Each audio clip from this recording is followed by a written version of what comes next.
14th of November, Galina Koladzinskaya came home to her apartment in Vladivostok, Russia. This was the day she went missing. No evidence or trace of Galina, and her boyfriend Victor saying that she just left him and went abroad. But soon this story became a murder investigation. Душил реально, поэтому да, говорю, что душил долго. Человека душить очень долго. Если усыпить его, да, как бы получается все кистями душил. Душил кистями. Ну, по незнанию. Да слабак он, чтобы убивать. Слабак. Hi friends, you're watching the Jonas channel, and in this video I will tell you about the case of Victor Coen, where most of the people still are not sure if the court and police made a right decision. As always, if you will enjoy this video, please leave a like and subscribe at the end. And let's begin. This story happened in Vladivostok, the biggest and most developed city in the eastern part of Russia. In 2006, Galina Koladzinskaya, who was 21 years old at the time, met Viktor Polovov. She was a part-time model and painter, so Galina was often taking a bus and once noticed a handsome guy looking at her. She told her mother about this. This guy was Viktor Polovov. He was 3.5 years younger, and soon Galina and Viktor started dating. But they were still very young. Galina was seemingly playing a lead role in their relationship. Viktor was mostly raised by his grandmother and didn't really have many friends, and was shy and modest. He later told that he changed himself and became the man he was. Galina was his first true love. She was older and more pushy, and it showed in their relationship. Galina was also very ambitious. She was always thinking about her career, and at some point she even worked as a model in Beijing, China for some time. The couple was struggling financially, and at some point they decided to move to Moscow, as it is a huge metropolis with many career opportunities. Galina wanted to try to find modeling jobs there, and Victor was dreaming to find acting jobs. But nothing really worked for them there too, and after Victor inherited a huge amount of money, couple decided to move back to Vladivostok to start everything over again. After returning to Vladivostok, they rented a new apartment not far from the city center. Victor started his own small business selling and reselling used car tires. But it was enough to just sustain their living. Galina became more and more annoyed by the fact that both she and Victor didn't have stability in their income, and she also really wanted to leave her hometown, preferably to go abroad. Galina became distant from Victor and was often going to parties and clubs alone while returning home, sometimes the next evening. This made Victor more and more annoyed. Ходила со мной, не любила брать Виктора там на какие-то вечеринки, посиделки и все остальное, потому что она, как барышня, была видная.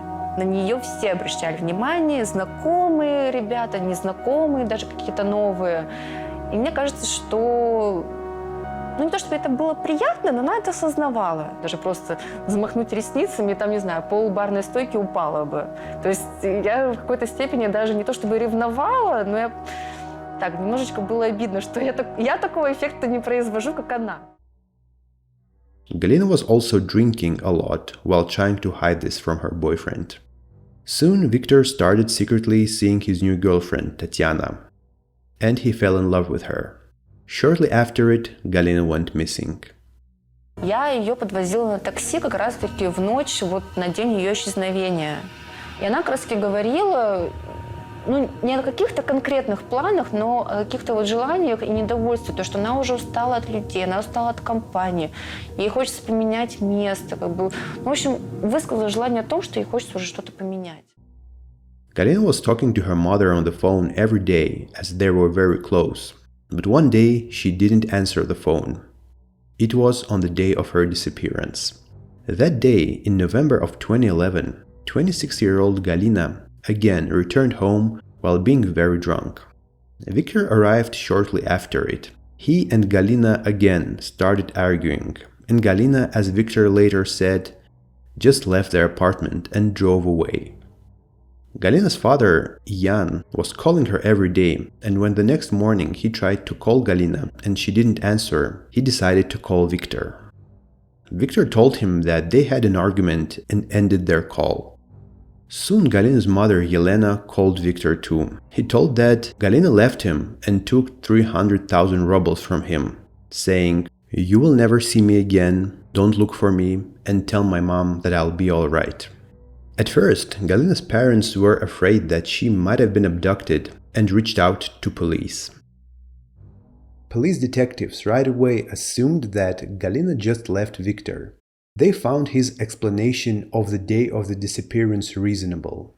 They also found out from Galina's friends that she wasn't really a big fan of her home city and wanted to move abroad to South Korea or elsewhere. Also, when talking to her parents, detectives found out that the day before she disappeared, she was talking to them about an agency that helps young women to move to China and find escort jobs there. She told her parents that she needed 150,000 rubles to do it, which was about approximately $5,000 at the time. Because of everything, Galina's parents just assumed that she left abroad and probably working there and wants to be left alone.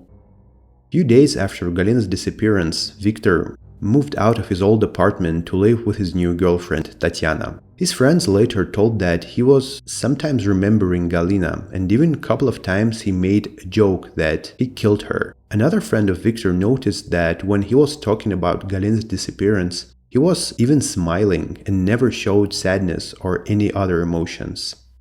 1 year after Galina's disappearance, Victor married his new girlfriend, Tatiana.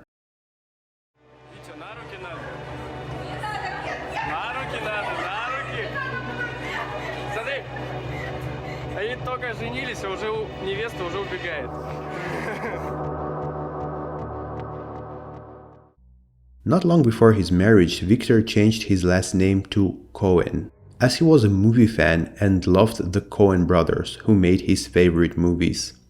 Maybe he also wanted to start his life over for some reason. It seemed like Galina's disappearance will remain a mystery if one day she wouldn't return home in Vladivostok. But in summer of 2014, Detective Natalia Babkina decided to check old case materials, and she stumbled upon the documents in connection to Galina's disappearance.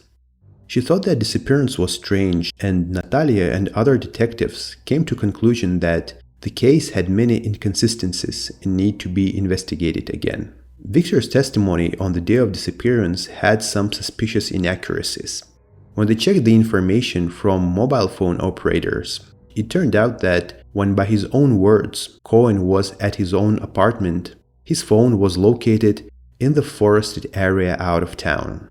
Then, according to police, Coen, after he was presented with all of the circumstantial evidence, had confessed to a murder. Да, сказала, что как бы Давай бабки. давай бабки, а то я тебе как бы, жизнь спокойная, типа как бы не дам. А она могла, вот ей нужны были просто от меня деньги. Она говорила такие гадости, как бы, вот столько всякой мерзости. Просто, блядь, вот давила. Когда ты принял решение? Я стоял вот, возле кофемашины, там еще старый ларек был, тот, который сейчас. Стоял, короче, взял кофе и стоял просто возле него. И как бы вот что-то во мне повернулось в голове просто, неровно. И все. Почему ты ее не разбудил? Потому что я, блядь, боялся вдруг срачки. А она почему не проснулась? Потому что она в угаре была. Она пьяная. Она угашенная была, как бы. Я просто подошел и реально сказал, прости. Долго душу? Блядь, я удивился. Начала сопротивляться, да, жаль. То есть, как бы знал бы, наверное, как-то по поводу шею особенно. Вот так. Да, просто так. Then Coen was taken to the crime scene. It was his old apartment where he in detail described the day of Galina's murder. He told that on the day of the disappearance, he was speaking to Galina on the phone and she was demanding money from him so she could leave the city and start new life. She also was possibly threatening to ruin his life by telling everyone his secrets. Some people say that Coen was allegedly involved in selling drugs, but this was never proven. When Galina returned home drunk, she and Victor had an argument. As Coen stated, when Galina fell asleep, he just strangled her with his own hands. Victor left the apartment, as he said, in a state of shock. After staying outside for some time, he went to the closest hardware store where he bought a meat grinder and a pot to get rid of the remains. He also bought 3 plastic buckets, and in another store he bought a 20-centimeter knife. Then Coen have shown how he took Galina's body to the bathroom, where he covered the floor with a curtain and dismembered her. He said he was surprised by how easy it was. Then Victor just put Galina's remains in 2 plastic buckets and took them in his car to the remote location out of town. Because he was selling car tires, he knew the spot in the forest where people were throwing out old car tires. He knew that when the tires are burning, the temperature gets to very high levels, so he just put the buckets with remains in between few tires and set them on fire. Because of high temperatures, even the bones burn and turn into ashes. Detectives have never found Galina's remains in the forest. In the area where Coen took them, they found a few fire pits, and they also found something that was resembling human ashes.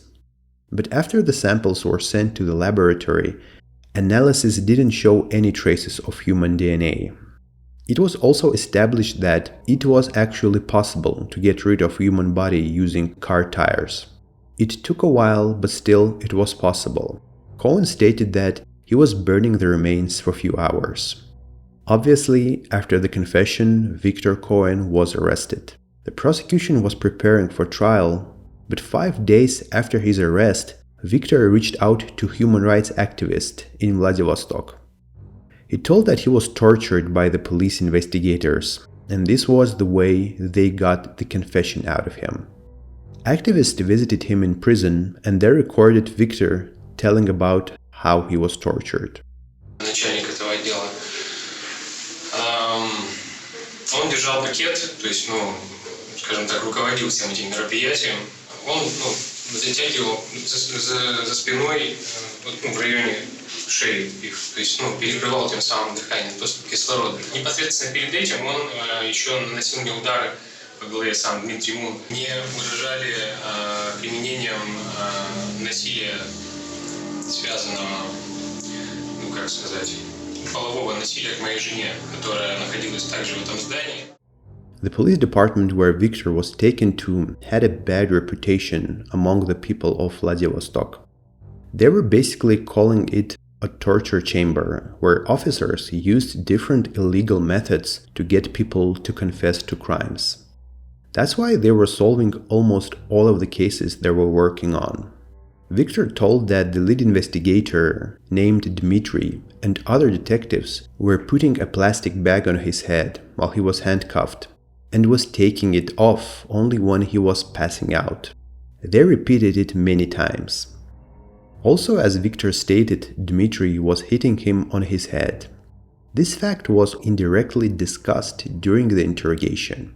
Она, понимаешь, начинала меня бить и била, вот знаешь, твоих первых 2 удара, вот что-то вот в таком роде. Реально, то есть она меры вообще не знала. То есть ты мужик, понятно, а она баба.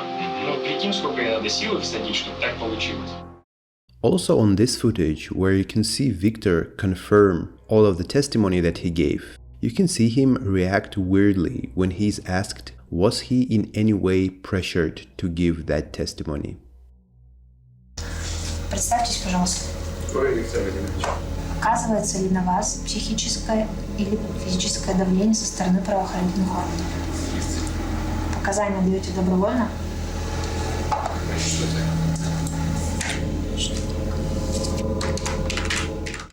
But later Dmitry said that Victor was just trying to provoke him by saying this. Coen said that he was tortured in the room without a camera, and when he was ready to talk, investigators took him back to the main interrogation room where they recorded his confession. The prosecution didn't have much evidence against Coen, only the footage of the interrogation and the fact that on the day of the disappearance he told them that he spent the evening alone at his apartment, but his phone billing was showing that he was in the forest near Vladivostok, where he allegedly hid Galina's body. They also didn't find any bloodstains in Victor's apartment, and the car he owned at the time he sold soon after Galina disappeared. After talking to a woman who bought this car, detectives found out that she didn't find anything suspicious there. So, police didn't have any physical evidence against Coen. In Russian law, there is no distinction between direct or indirect evidence, so it is only up to judge or jury to decide if the person is guilty or not. But it is still very rare that somebody will be sent to jail when the body was never found. When the trial started, Galina's parents were insisting that Galina is alive and the police is prosecuting an innocent man. Galina's mother was stating that when her daughter just disappeared, one of the detectives told that there's a footage of Galina leaving the apartment building herself. But during the trial he said that this was a mistake and there is no such footage.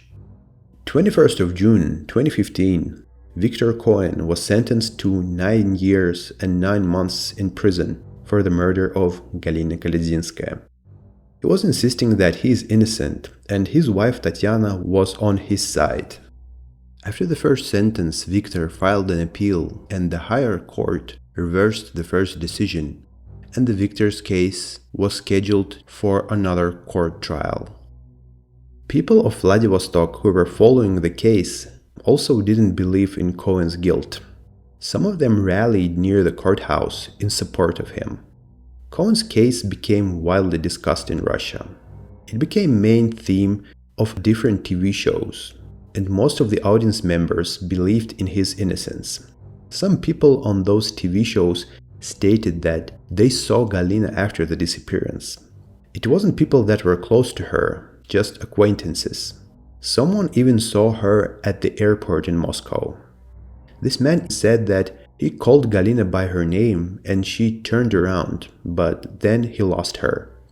But it is hard to explain how would Galina travel all over Russia or possibly abroad as she dreamed if she was on the federal wanted list. People created groups in social media in support of Victor Coen, or just raising awareness about Galina's case. Soon after the first trial, the footage of Coen's interrogation was leaked.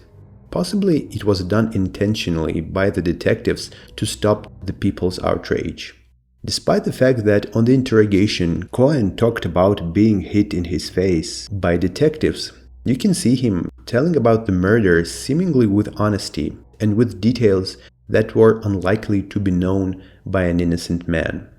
Police also presented screenshots from Coen's social media pages, where he makes jokes about killing someone or dismembering them.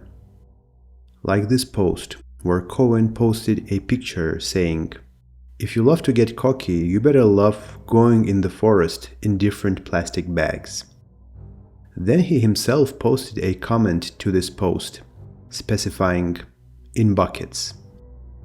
He also reposted a picture of a female silhouette holding a chainsaw. The post said, "All people are divided in 2 parts." And he added to this post, "On how many parts do you like to divide people?" Also, while talking to his friends, in the comments to one of the posts, Coen wrote, "Antoshka, you should try it," before saying, "Empirical experience will put everything in its place. Axe means splashes, bone fragments, and scattered pieces of meat. An axe is a reckless weapon that leads to dire consequences. Axe is for those who are going to prison." Victor made those posts after Galina disappeared, but before the first trial.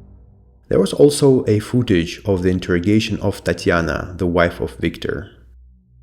Его показания мы обязаны проверить, а у их правдивости. Я ж подтвердила уже. Что вы подтвердили? Почему вы говорите, что кто-то вас обводит вокруг пальца? Что подтвердили? такой разговор. Он вам рассказывал детали убийства?